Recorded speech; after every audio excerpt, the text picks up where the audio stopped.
Выборы в Сухумское городское собрание состоятся 8 ноября, и уже с 29 сентября начнется регистрация инициативных групп. Вообще городских депутатов должны были выбрать еще в марте, но из-за политической обстановки их перенесли сначала на лето, а затем и на осень 2025 года.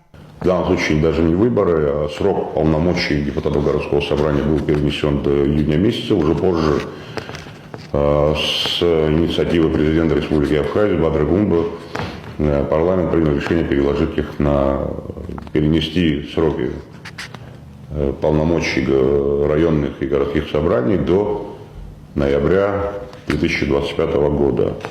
Комиссия состоит из 9 человек, 4 от администрации, как я сказал, 5 человек от городского собрания.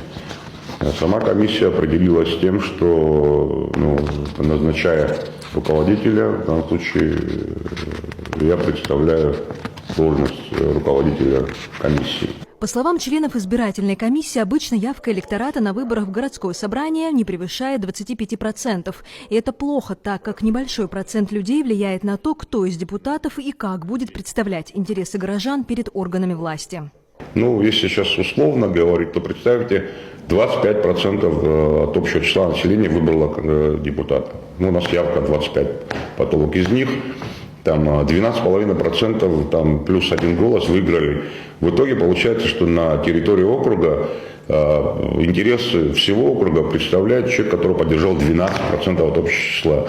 И чем больше будет процент явки, тем больше вероятность того, что кандидаты и сами депутаты уже будущего собрания будут представлять интересы большей части населения. Нам бы этого очень хотелось. Стать депутатом Сухумского городского собрания может житель столицы, достигший 25 лет, не судимый и никогда не состоявший на учете в наркодиспансере. Кроме того, кандидат в депутаты не может быть сотрудником городской администрации или должностным лицом, которое избирают. Все-таки надо понимать, что первичная задача и работа депутатов, как городского собрания, так и парламента, это представительские функции. То есть функция представлять интересы людей. А представлять интересы людей человек может, в принципе, с любым образованием, если люди доверяют ему представлению своих интересов.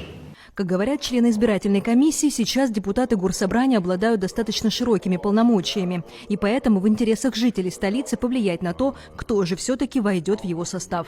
Мы всех ждем. Надеемся, что и среди кандидатов будет активный рост, и политические партии выдвинут своих инициативные группы, и должна быть борьба. Тогда у нас будет действительно хороший созыв, который сможет, как уже сказал мой коллега, принимать бюджет, вкладывать в него те позиции, которые будут отражены за счет интересов населения. Это социальная сфера, которую на сегодняшний день Сухумское городское собрание поддерживает. Это социальные выплаты, которые на 100% растут практически каждый год. Мы уделяем этому особое внимание. Также это связано и с, как я сказала, с бытовым мусором. У нас сегодня тоже есть проблема в Сухуме. Эти все вопросы сегодня стоят на повестке, и депутаты должны эти вопросы лоббировать. Кроме того, у депутатов местных собраний достаточно и политических рычагов влияния.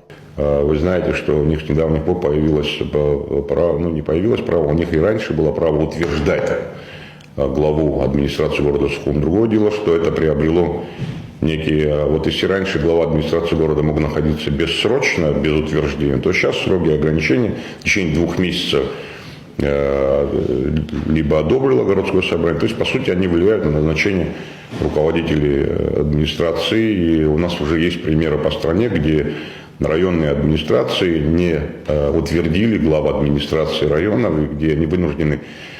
И в этой связи интерес к выборам, конечно, возрос. У них появились ряд других полномочий. Часто люди для решения каких-то бытовых неурядиц обращаются в парламент. Но все, с чем обычно идут в народное собрание, сфера ответственности городских депутатов. Но часто бывает, что горожане даже не знают, как выглядит их депутат. Я думаю, что в связи с тем, что полномочия депутата городского собрания увеличатся, скорее всего, люди будут чаще обращаться сюда. Потому что сегодня все завязано у нас на парламенте Республики Абхазия. Все бегут туда по всяким вопросам. Но именно такого рода вопросы должны решать депутаты городского собрания.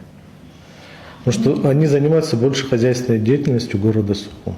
Чтобы привлечь больше внимания к городскому собранию и сделать столичных депутатов более заметными фигурами, избирательная комиссия намерена максимально осветить эти выборы. За 30 лет еще не было практики телевизионных эфиров, дебатов самих кандидатов, где на этом этапе однозначно, совершенно точно, комиссия собирается проводить телевизионные дебаты кандидатов. Жителям столицы предстоит выбрать 19 депутатов на 19 округах 8 ноября. Избирательная комиссия призывает горожан принять активное участие в выборах своих депутатов, так как от голоса каждого зависит будущее Сухума, а значит и всей Абхазии. Марьяна Котова, Инна Лагухава, Абаза ТВ.